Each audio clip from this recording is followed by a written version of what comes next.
Okay, I'm being serious right now when I say this. This battle is amazing. One of the best battles I've ever had. The problem is the timer. How's it going, guys? Welcome back to another Pokemon Scarlet and Violet Wi-Fi battle. Today we're on a battle versus Pokemaster88 from the Discord server in the OU tier. Go ahead and join the Discord server. It's the best place to go for Pokemon Scarlet and Violet Wi-Fi battles right now. There is a link in the description down below. And with that being said, let's jump into the team preview.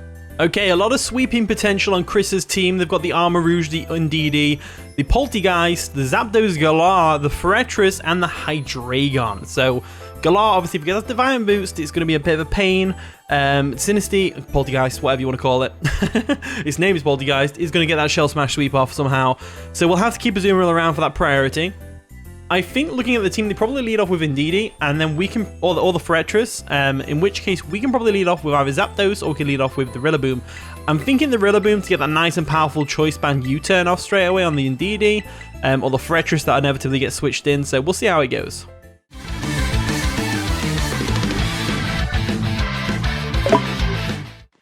And the battle begins, so Chris is going to lead off with the Indeedee as expected, as we led off with the Rillaboom. So Galar versus Galar. Pretty awesome matchup for us, because we get a nice powerful U-turn off into whatever they decide to go into, because there's no way they keep Indeedee in against a nice and powerful... Oh, then again, we are slower. So it was a good lead anyway, because we get the Grassy Surge off. No Psychic Terrain for this Indeedee, and now they can outspeed us. We could go for a knockoff, though. Knockoff hurts pretty much everything on the team unless they bring in the Armor Rouge and get that weakness policy. I think U-turn's the best option because they're definitely going to go into Forretress right now. So let's go for that real quick. I don't want the Forretress setting all over my my Leafy Kong all over here. So they do switch out. What are they going to go into? The Forretress? Yep, there's the Forretress coming in clutch. And we're going to get a nice bit of chip damage. Break that Sturdy, which is nice. Are they red card? They're the Rocky Helmet, which is good to note. We go on back. And then we can bring in whatever we want to deal with this Forretress. So, looking at the team matchup, I would say Heatran's got a good chance here with the Magma Storm. We get Stealth Rocks up potentially as well if we force a switch. Stealth Rocks would be nice for breaking the Poltegeist Focus Sash potential. We could also go into the Zapdos for the Heat Wave, but they have a free switch into Armor Rouge if we do that. So I think Heatran is a good idea. So let's go Heatran. Let's go straight into the hotness. The Heatran over here. There we go. And obviously this is a great matchup for us. They can't do anything to us. They could body press, but they wouldn't stay in against the Heatran. So we definitely go for a Stealth Rocks here. I think that's the play. If they do stay in, that is extremely ballsy. So they do withdraw the Forretress, which is to be expected, which is good. Are they going to go Armor Rouge? Hydreigon, the Galar champion. So there we go. Hydreigon's coming in. We get a free Stealth Rocks up, which is great. And their Hazard Clearer in the Forretress gets completely shut down by Heatran, so they can't really switch it in against us. So this thing can get Earth Power, so I am hesitant to stay in. My best switch would probably Azumarill, but if we do that, we lose the potential to get the Belly Drum sweep off, which could come in clutch. Although Aqua Jet is blocked by the Psychic Terrain if the Indeedee gets that up again, so maybe not. I think I will go into Azumarill. Obviously, this Hydreigon can't one-shot us or anything, unless it's randomly like Citrus Berry with Belch, which it hasn't popped its berry yet, so I don't have to worry about that. So we'll go into Azumarill, nice and shiny, gotta love it. They go for a U-turn expecting the switch, which is fair enough, that's a good idea. Good idea. I couldn't stay in because if they have Earth Power, that'll do too much damage to my Heatran, and I need Heatran to take out the Forretress. I need it to take hits from the Poltegeist as well. So in comes the Forretress. They're probably going to go for that Rapid Spin, which is fair enough. If they go for the Rapid Spin, that's fair enough. We could potentially sell up to sweep here with a Belly Drum and then go for an Ice Spinner, get rid of the Psychic Terrain potentially if they bring that in. But I'm feeling like they're either going to go for a Rapid Spin or a Volt Switch here, so I'm going to go straight back into Heatran. If they go for the Volt Switch, then that's good news. We keep the Stealth Rocks up. If they Rapid Spin, Stealth Rocks go, but we can just set them back up again, no problem. So we'll go into Heatran real quick, and they do go for the Rapid Spin, which is fair enough. Rapid Spin's obviously going to do minimal damage to us. And we're not Flame Body, so no Flame Body from them, for them. So we are Flash Fire. So I'm going to guess that the Hydreigon doesn't have Earth Power. Might have Focus Blast, but I don't think it has Earth Power. So I want to get them Stealth Rocks back up. So I'm going to go for the Stealth Rocks again. I really want to keep the Stealth Rocks up because that Poltegeist, if it keeps the Focus Sash, that's going to be a menace later on down the line. So they do withdraw the Forretress, which is a good play. You don't want to stay in against the Heatran. And they do bring in the Hydreigon once again. This time, though, This time, I have a feeling they're going to stay in an attack. I feel like they now do have Earth Power, contrary to what I've thought earlier. And I feel like they definitely go for the Earth Power now. In which case, a good switch could be Rillaboom. Rillaboom doesn't outspeed Hydreigon, but there's a good chance they're choiced. There's a good chance they're choiced because we didn't see any Life Orb damage. And they have got Stealth Rock Chip, so they're not Heavy Duty Boost. So, a couple of options. Azumarill again is a good option. But I feel like we could also go U-turn for the Rillaboom if they're going to go for an Earth Power, but I think Azumarill is the best switch. I feel like they are going to attack this turn, expecting us to stay in, expecting the U-turn. So I think I'm probably better off going into the Azumarill. So we'll go into the Azumarill once again. If they do go to the U-turn, which they don't, they go for a Dark Pulse. Fair enough, probably expecting the Rillaboom to come in. We now get a free Play Rough off, but we're not going to do that. We're not going to do that. Because A, we don't know what set this Hydreigon is. They're probably choiced though. Probably choiced. Which means they don't go for a U-turn here. They hard switch into our Forretress friend. In which case, I think we should go into Zapdos. Zapdos immediately threatens it. Zapdos can also take a U-turn and potentially static the Hydreigon if they go for it. So if we go into Zapdos, I think that's the best option. So they do withdraw the Hydreigon. Are they going to go Forretress once again? Forretress once again comes in. We don't want them to Rapid Spin, that's for sure. So Forretress can come in all at once, get some Stealth Rock Chip, which is great. We make the double switch correctly, and we go into Zapdos. So there we go. Zapdos comes on in, Fundaga comes in. And now we can just go for a Heat Wave or a Volt Switch. I feel like they over-predict here, and they stay in, expecting us to go for a Volt Switch, and then they get a free Rapid Spin off to get rid of the Stealth Rocks, because they need Stealth Rocks gone. Hurts the Armarouge, hurts the Poltergeist Focus Sash if they need that later. So I am going to go straight for the Heat Wave. Worst case scenario is the Armarouge comes in and it's Flash Fire, and then Armor Cannon's going to hurt. Best case scenario, they stay in expecting us to go for a Volt Switch. So I'm going to go for that Heat Wave real quick. There we go. See, they did do that, but we do miss as they get up their own Stealth Rocks, which is really unfortunate. So we miss the Heat Wave, which is very unfortunate. Do I go for it again? I don't want them to Rapid Spin. I really don't want them to Rapid Spin. So they do switch out this turn. They do switch out this turn, and they're going to go into the Hydreigon once again, which tells me the Hydreigon is probably Scarfed. Tells me the Hydreigon is probably Scarfed. So we go for a Heat Wave and we miss again? No chip damage. That's annoying. That is annoying. So if we assume they're going to go for a Dark Pulse or something along those lines, we go back into Azumarill right now. We are going to take some Stealth Rock Chip, which is fine. I think that this is the best play though, so we'll go into Azumarill. We'll go into Azumarill. And we'll get some Stealth Rock Chip, which is unfortunate, but what can you do? They go for the U-turn. They're now going to go into the Forretress, get a free Rapid Spin off, which is unfortunate. So we need to get rid of the Stealth Rocks on our side of the field. They definitely go into the Forretress here though. They definitely go into the Forretress here. So in comes the Indeedee instead. Indeedee's an interesting one. So it's going to take some Stealth Rock Chip. It does get the Psychic Surge up, which means my Aqua Jet's not going to do anything because of Psychic Surge. We could go for a Play Rough here, or we could go for an Ice Spinner. I'm leaning towards Ice Spinner to get rid of the Psychic Terrain, though. I think Ice Spinner is a good shout. So they actually stay in and go for a Psyshock boosted by Psychic Terrain. We do live, and we pop our Citrus Berry, which is unfortunate that we had to pop it so early, but at the same time, it's going to be worth it to get rid of this Psychic Terrain. So we go for a Ice Spinner real quick to get rid of the Psychic Terrain. There we go. Does a lot of damage as well. And the weirdness disappears, which means we can now finish this thing off with an Aqua Jet. We don't have to worry about a Psyshock anymore. So I'm going to go for the Aqua Jet. It's chip damage on the Forretress anyway, so there we go. They're going to withdraw. Are they going to go Forretress? Forretress comes in. So there we go. Forretress comes in. Stealth Rock Chip is there. We've also got the Aqua Jet chip, but unfortunately the Rocky Helmet is going to come into effect here, which is unfortunate. They go for a Rapid Spin here, 100 billion%. We should go into Great Tusk really and do the same thing. Yeah, I'm going to go Great Tusk and do the same thing. So we'll go into Great Tusk.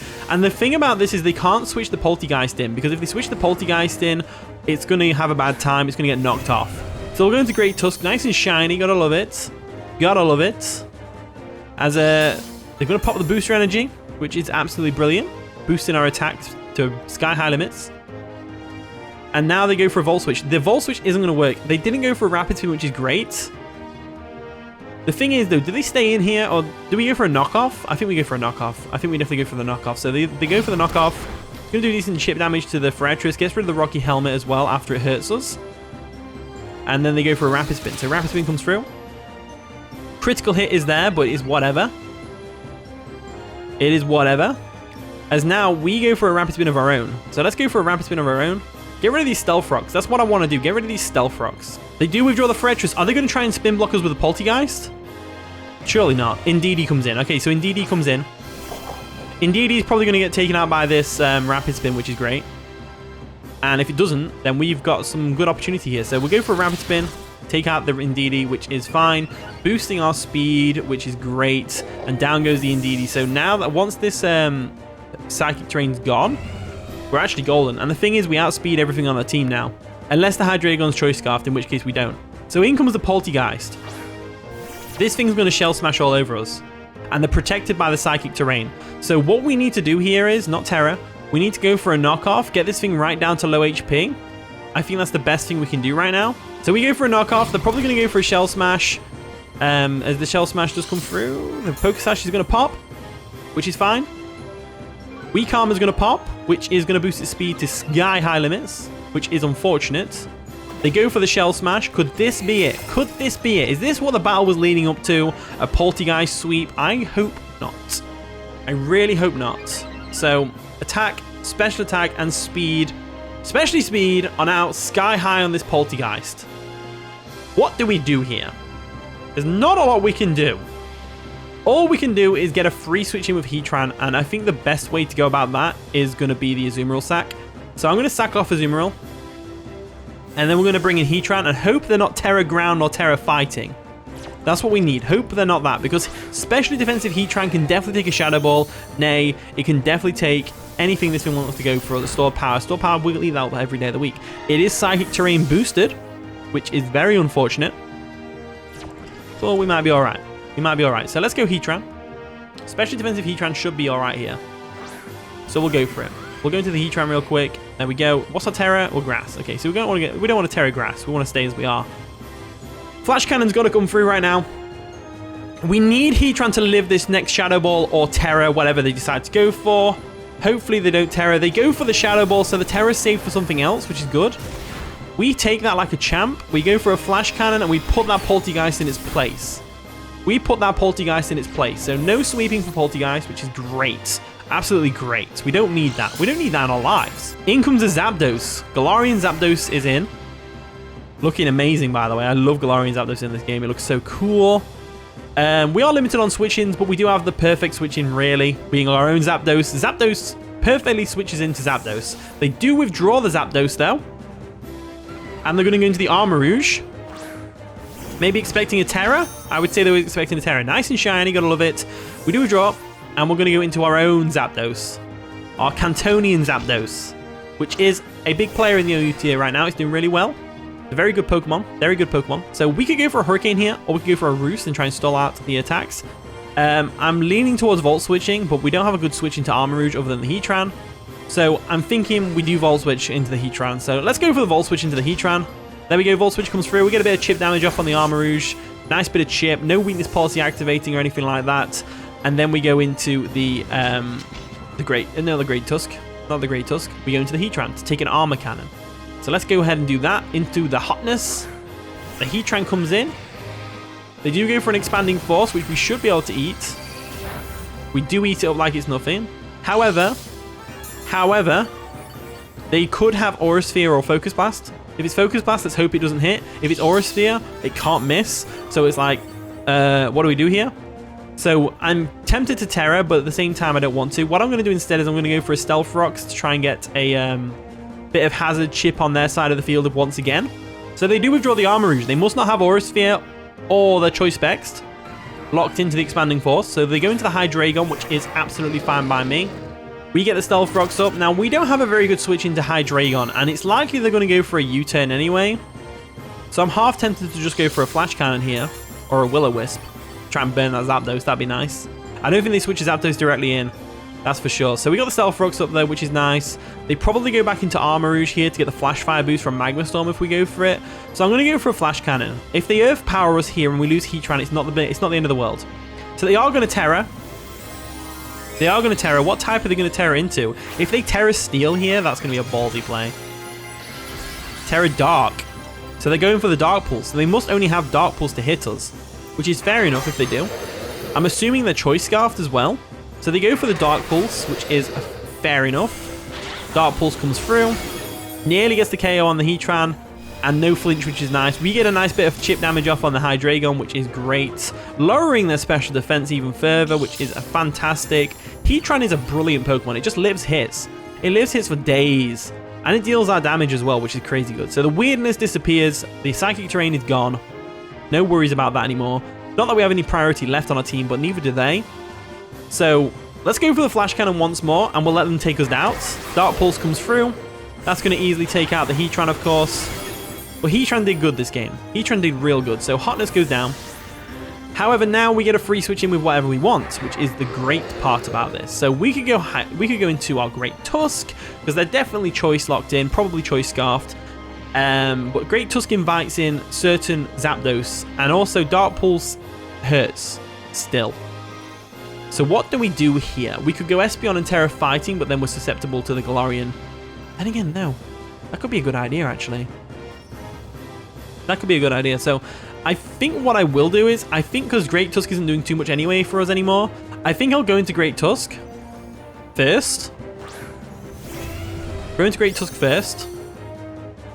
And we'll go straight for the close combat. There's no reason not to, or we can knock off, one of the two. If we knock off, then Espeon outspeeds everything on the team, which is great. So I think I'm going to knock off. I think I do knock off. They do withdraw the Hydreigon because they don't want to get smacked in the face with a close combat, and they're going to go into the Forretress to sack it off, which is fair enough. Forretress comes on in. It's not going to die to the knockoff, unfortunately. Or it might do, I don't know. It doesn't, no, I didn't think it would. We go for another knockoff to take it out anyway. There we go. Maybe I should have Rapid Spin there, but I don't think Rapid Spin would have actually KO'd. Rapid Spin's too weak. Way too weak of a move. So there we go. We got a KO on the Forretress, which is great. Now they get to bring in the Zapdos and get the KO, which is fine by me. In comes Armor Rouge. Armor Rouge is a terror here. Not a terror type, obviously, they've already terrored, but it's a terror to me. So I think I have to go for a knockoff here. So I'm going to go for the knockoff. We do outspeed, which is good. Armor Rouge goes down. And it turns out they were actually knocked off their what? Leftovers. Oh, wait, did we see leftovers earlier? I don't remember seeing leftovers personally, but it's whatever. Now in comes the Zapdos. So Zapdos can easily KO us with whatever it wants to go for. It can go for the Brave Bird. If it's Choice Banded, we're screwed. We go for a knockoff anyway. We could Terra. But then we're susceptible to the Hydreigon. But on the flip side, I guess we could have Terra'd. So they go for a Bulk Up, which is interesting. So Bulk Up is a very interesting move for this Zapdos to go for. It's fine though because the Espeon outspeeds and we can go for a Dazzling Beam to take it out. Knockoff does diddly squat, but we knock off their Metronome. Interesting choice of item. So I think what we do here is we just go for the close combat to get some damage off. They can Bulk Up all they want. They go for the Thunderous Kick, which is a flying type move, I believe. Doesn't get the KO, it's a fighting type move. We go for a close combat, lowering our defenses even further, but we get the Zapdos down to low HP. Why is it every time about Pokemaster, it always comes down to the timer? Such a great battle. Like, they're always great battles of Pokemaster. It's been a while since I've... Oh, Agility comes through! That's GG. Zapdos wins the game. Zapdos wins the game unless we get a crit here. No crit. No crit. So it's good to know they have Thunderous Kick and not the other one that they had. Let's go for a close combat once again. They go for a Drill Peck. That's going to take out Great Tusk, of course. And what do we do here? What's our game plan here? So, if it's Drill Peck, it's not so bad. I think we go Zapdos. I think Zapdos walls this thing. Zapdos definitely walls this thing. Because they've got Agility and Bulk Up and fighting and a... Let's go for a Volt Switch real quick. Time has run out, the battle is over, but let us please finish this move. We defeated Chris. That was up in the air. Such a good game. That was completely up in the air, though. So, my thoughts are Zapdos walls the Galarian Zapdos. We go for a Volt Switch, KO the Zapdos. Hydreigon comes in as the last mon. It's Choice Scarfed, hopefully. They lock themselves into Dark Pulse, and we Terra fighting with Espeon. to be resistant to the Dark Pulse, and then we KO it with Terra Blast. That's my idea. So I personally think I hypothetically won that game. But GG regardless. It could have gone either way, especially with that Zapdos setting up like it did. Wow. Powerful stuff, powerful stuff. So anyway, thank you for watching today's video. I hope you all enjoyed. If you did, of course, leave a like, subscribe, all that wonderful stuff. And with that being said, I'll see you all in a bit.